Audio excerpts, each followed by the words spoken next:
Nelly, the Village People, Carrie Underwood, they all responded to criticism, mostly online, for accepting Trump's invitation to perform at his presidential inauguration. Now, Nelly's response in particular was fire, guys. In fact, I've got the clip later on for you guys right here. Don't worry. Trump is also disproving the Democratic rhetoric that he hates LGBT as he assembles an administration that's stocked with predominantly gay and lesbian Americans. Bill White, a top Trump fundraiser who was also tapped to serve as the U.S. ambassador to Belgium, also a gay man himself, said that it comes to whether you're gay or straight, black or white, and all those markers others calculate. President Trump is decision blind. Compare that with former President Joe Biden, who, according to House Speaker Mike Johnson, can't even remember that he signed an executive order pausing the export of liquefied natural gas, even when he threatens nearly 1 million jobs over the next 2 decades if the restriction remains in place. So what is Trump planning to do about it? Well, stay tuned to find out, guys. So first, here's what critics are saying about Nelly's decision to perform at Trump's inauguration. Look at Donald Trump, the man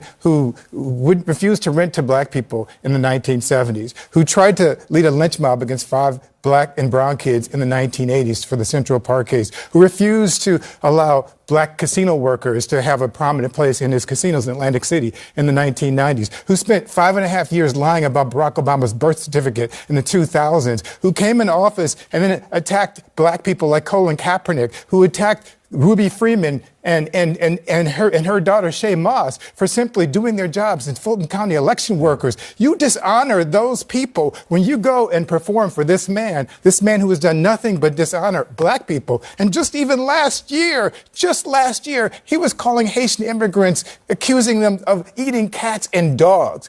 This is not somebody that black people should be associated with and pretending to normalize. We should be challenging him. And it dishonors the legacy of Dr. Martin Luther King Jr., whose birthday we honor on Monday, to celebrate this man. Nelly and Snoop Dogg have been confirmed to perform at Donald Trump's inauguration. Nelly and Snoop Dogg. When I tell you guys I am not ready for the next 4 years to happen, Trump is not even in office and it feels like he's been president for 2 years already. In addition to them, Kodak Black, Antonio Brown, and Rod Wave are Trump's guests. At the inauguration. What the fuck is going on? First Lady Elon Musk is moving into the White House. Snoop Dogg, Nelly, Carrie Underwood are performing at the inauguration. Mark Zuckerberg is out here cosplaying a 16-year-old black kid from Harlem with his chain and his afro. The CEO of TikTok is now chummy and on the billionaire. Looks like he's in the billionaire syndicate of evil people. Snoop Dogg and Nelly are performing at the fucking inauguration. I'm tired. You know, whatever happened to black people raising fellow black people up, huh? Now, mind you, if the president didn't have any black entertainers performing, they'd probably be crying about that, right? Now, like my uncle said, you can't win for losing. Except, well, he won. So explaining his side of things, here's Nelly just spitting fire at these haters. Watch this. Bring my city up every step of the way. I did not know you was riding with me because you thought I would ride for who you voted for. I didn't know that. I apologize. I apologize. I didn't know that I had to agree with your political choices. And I thought it was the things that you do, not the things that you say should be done. If you follow what I do, this shouldn't even be an argument. He's the president. He won. This isn't a campaign. This isn't an RNC. I'm not out on the political campaign. I didn't get none of that 1.5. You see what I'm saying? Like to try to help somebody get voted. Kamala didn't invite you to No. She didn't invite me. She didn't invite me either, man. I was going to do all at home. Like, so, but I don't knock the ones that did. I don't knock the brothers and sisters that benefited from it. I don't knock the correspondents that may have gotten money to do that. I'm not doing this for money. I'm doing this because it's an honor. I respect the office. It don't matter who is in office. The same way that our men and women, our brothers and sisters who protect this country have to go to war and have to put their life on the line for whoever in office. So if they can put their life on the line for whoever in office, I can damn sure perform for whoever.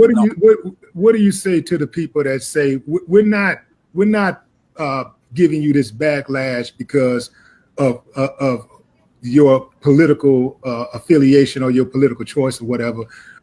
We're giving you this backlash because you are propping up a white supremacist. I would ask them to show me where he's a white supremacist, and here's the thing. Okay, I get it. He did say if you don't vote for me, you're not black, right? Oh no, that wasn't him. That wasn't him. Hold on, I'm trying to think. Hold on. He did create. I know where you're going. He did create the crime bill in the 90s, which said that if you get caught with 5 grams of crack, you do a mandatory 5 years. That had mass incarceration. I think even the Vice President Kamala spoke on that part that said that the crime bill played a huge part. He didn't do that.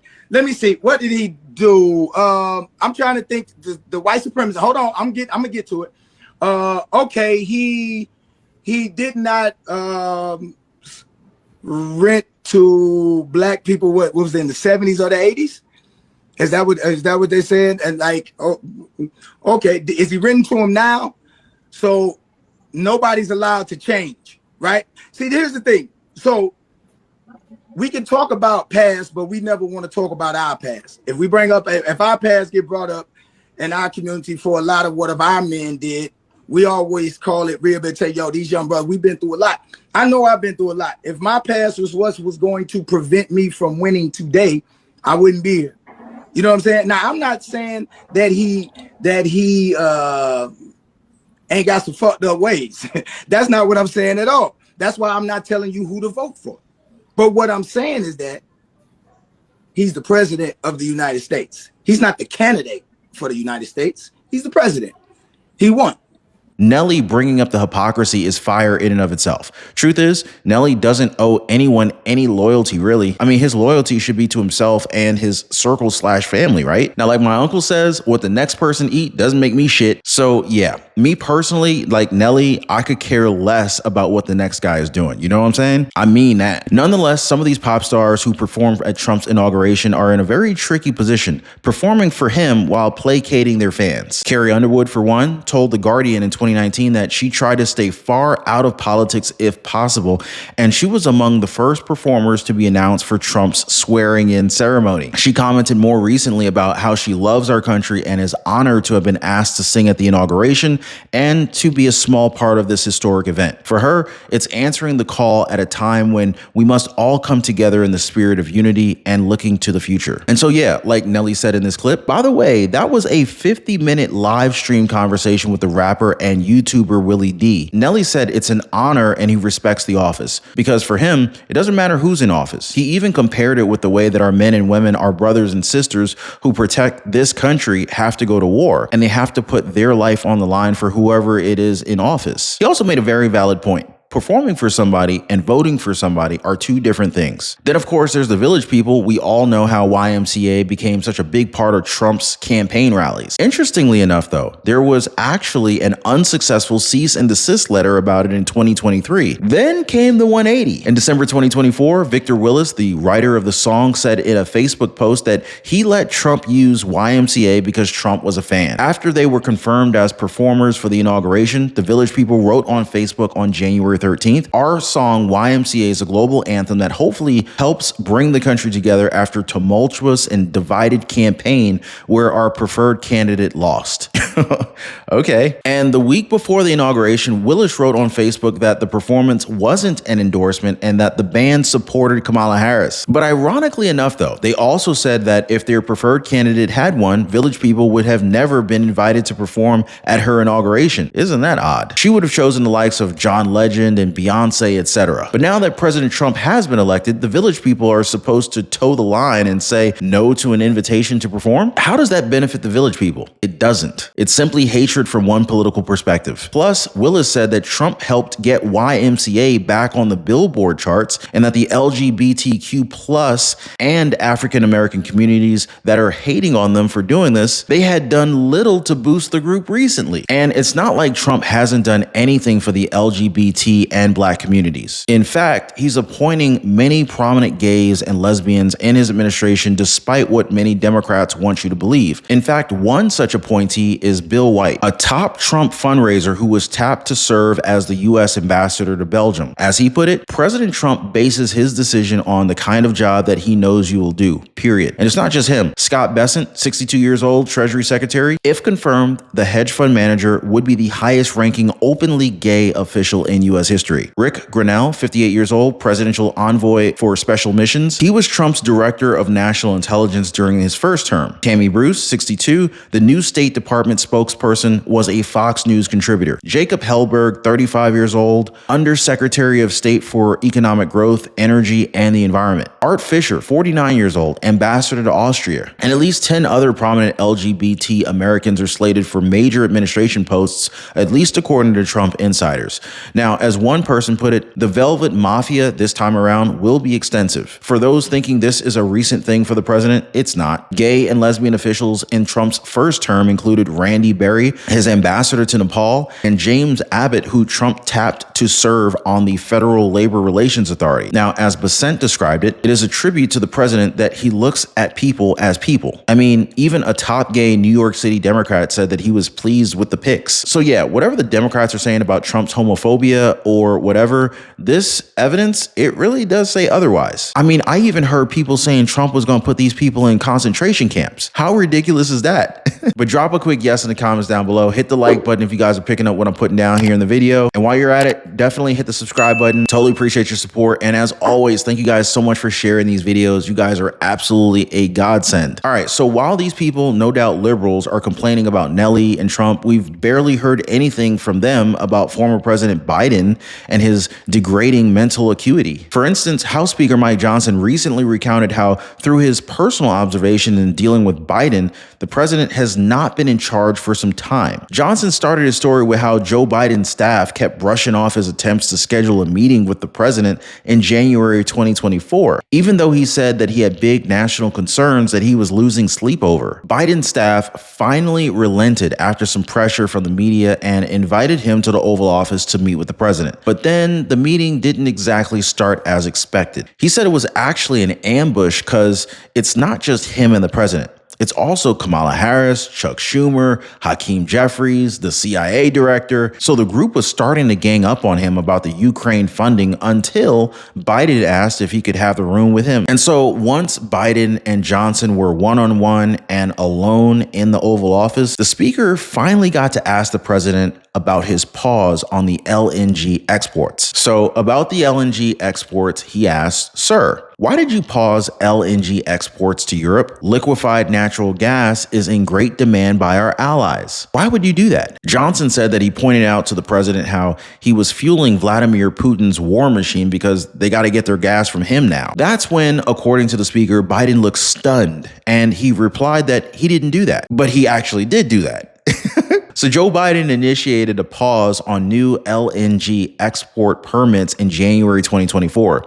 This was a move that was definitely criticized by the oil community and bipartisan lawmakers in the House. So Mike Johnson pointed it out, but Joe Biden denied that what he had signed was a pause on LNG. So Johnson said he argued that the pause would do massive damage to our country, our national security, and he even suggested that the president's secretary print out a copy of the order so that the two of them could actually read it together. He later said that he walked out of the meeting with fear and loathing because he thought, we are in serious trouble. Who is running the country? Because he didn't know who put the paper in front of him, but he didn't know. But for one thing, Biden's LNG pause threatens nearly 1 million jobs over the next 2 decades if the restriction remains in place, at least according to a study from the National Association of Manufacturers. So the export ban would stifle the U.S. GDP by between $122.5 billion and $215.7 billion in 2044, while between $26.9 billion and $47.7 billion in tax royalty revenues to federal, state, and local governments would be at risk in 2044 if the permit pause persists. Let's just hope that Trump and his administration take a look at this. They did say that the president plans to go strong on the issue of LNG exports when he assumes office. The president plans to lift Biden's pause and allow permits for new LNG exports next year. He also wants to increase lease sales for drilling along the coast, expedite permit approval, and expand drilling on federal land. Drill, baby, drill, as he puts it. I just hope that it's not too late. But what do you guys think? Like, are you looking forward to seeing someone actually get some work done in the White House for a change? Drop a quick yes or no in the comments down below. Let's get a conversation started. We can definitely pick this up again in a future update. Just say the word, guys. But again, appreciate you guys being here. Thanks so much for hitting the like button and subscribing to the channel. And I really do appreciate when you guys share the videos. You guys are absolutely amazing. And I'll see you guys on the next one.